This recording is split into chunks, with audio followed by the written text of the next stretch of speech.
নামনি অসমৰ লগতে উজনিতো অবৈধ বেদখলকাৰীক চৰকাৰে উচ্ছেদ কৰাৰ পিছতে মৰিয়নিলৈ সোঁত বৈছে সন্দেহজনক নাগৰিকৰ। নিশাৰ ভাগত ৰেলযোগে অহা সন্দেহজনক লোকে একাংশ লোকৰ ৰক্ষণাবেক্ষণত মৰিয়নিৰ ভিতৰুৱা অঞ্চলত ভাড়াতীয়া হিচাপে আশ্ৰয় গ্ৰহণ কৰাৰ অভিযোগ উঠিছে। ইয়াৰ লোৱা হলে কি হল? ইয়াৰ লোৱা হলে আধাৰ কাৰ্ড নাই, আচলতে ভাড়া ঘৰত না, ভাড়া ঘৰত আছো। কথাটো সত্য যদি আমি কেনে বিশ্বাস কৰো দেই। নম্বৰটো ল, মালিকক ইমিডিয়েট ফোন কৰিব ক। এফালে সোমবাৰে বীৰ লাচিত থানাৰ মৰিয়নি আঞ্চলিক সমিতিয়ে সন্দেহজনক নাগৰিকৰ বিৰুদ্ধে অভিযানত নামি পৰে। উল্লেখ্য যে বীৰ লাচিত সেনাই মৰিয়নি ৰাজচক্ৰ বিষয়া আৰু মৰিয়নি পৌৰসভাক সন্দেহজনক নাগৰিকৰ বিৰুদ্ধে বিহিত ব্যৱস্থা গ্ৰহণৰ দাবী জনাই অহাৰ পিছতো কোনো পদক্ষেপ গ্ৰহণ নকৰাত সন্দেহজনক নাগৰিকক চিনাক্তকৰণৰ বাবে বীৰ লাচিত সেনাই নিজেই অভিযানত নামি পৰে। হয়, আমি মৰিয়নি বীৰ লাচিত থানাৰ ফালৰ পৰা আজি সজমিন তদন্ত আৰম্ভ কৰিছো। আজি প্ৰথমবাৰ আমি এতিয়ালৈকে দুবাৰকে স্মাৰক দিছো। এতিয়ালৈকে তেখেতসকলে কোনো সজাগতামূলক বা কোনো তেখেতসকলে এই মৰিয়নি অঞ্চলৰ যি সন্দেহজনক নাগৰিকৰ ওপৰত তেখেতসকলে কোনো ব্যৱস্থা লোৱা নাই। লগতে উচ্ছেদ হৈ থকা যদি কোনো সন্দেহযুক্ত নাগৰিক আমাৰ ইয়াত আহে তেতিয়াহ'লে আমি ইয়াত সজমিন তদন্ত আৰম্ভ কৰিছো।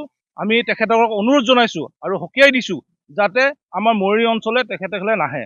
আৰু ইয়াত ফৰেষ্টৰ মাটি নৈৰ কাষলৈকে যদি মাটি বিক্ৰীয়ে কৰিব পাৰে, সেই মাটি দালালসকলক কেলে তেখেতসকলে নধৰে? আমি ইয়াৰ পৰা অনুৰোধ জনাইছো প্ৰশাসনক যে প্ৰশাসনে অতি সোনকালে এই মানুহখিনিৰ নথিপত্ৰ লৈ পিনে কোনে কেনেকে নদীৰ ফৰেষ্টৰ মাটি বিক্ৰী কৰিছে এই নথিপত্ৰখিনি যাতে লৈ পিনে ইয়াৰ বিহিত ব্যৱস্থা আৰম্ভ কৰে। যিসকল ড্ৰাগছ ব্যৱসায় কৰি আছে, আমাৰ ওচৰত অকণমান তথ্য আমি পাইছো আৰু অকণমান তথ্য আমি গোটাই আছো। সেই তথ্যখিনি পোৱাৰ লগে লগে সেই ড্ৰাগছ ব্যৱসায়ীকেইটাকো আমি উত্তম মাধ্যম দিম আৰু উত্তম মাধ্যম বীৰ লাচিতৰ পৰা খোৱাৰ আগতে যাতে তেখেতসকলে মৰিয়নি অঞ্চলত আইদাৰ ব্যৱসায়টো বন্ধ কৰক নহলে মৰিয়নি অঞ্চল ত্যাগ কৰক। মৰিয়নি আঞ্চলিক সমিতি সম্পূৰ্ণ সদস্যসকলক লগত লৈ আমি আচলতে অসম চৰকাৰে গম পাই সকলোৱে যে অসম চৰকাৰে এটা ডাঙৰ পদক্ষেপ গ্ৰহণ কৰিছে। যিহেতু চৰকাৰখন যিয়ে নহওক ভাল বেয়া আমি সেইটো ৰাইজে বিচাৰ কৰিব, ৰাইজে প্ৰতিনিধি ঘৰে যেতিয়া ৰাইজে বিচাৰ কৰিব। কিন্তু বৰ্তমান যিহেতু এটা ভাল কাম কৰি আছে, গতিকে আমি চৰকাৰখনক এই সময়ত অন্ততঃ ভাল বুলি এটা ভাল কাম কৰিছে বুলি ক'ব লাগিব বা কৈছো। কথাটো হ'ল যে বাংলাদেশী উচ্ছেদ এই বিষয়টোক লৈ পেলাই গোটেই অসমখন এটা চৰ্চিত হৈ আছে। গতিকে আমিও বিচাৰিছো বীৰ লাচিত অসমে যে ঠায়ে ঠায়ে এই যিসকল সন্দেহযুক্ত নাগৰিক আছে সেইসকলক মানে বিতাড়ন কৰক।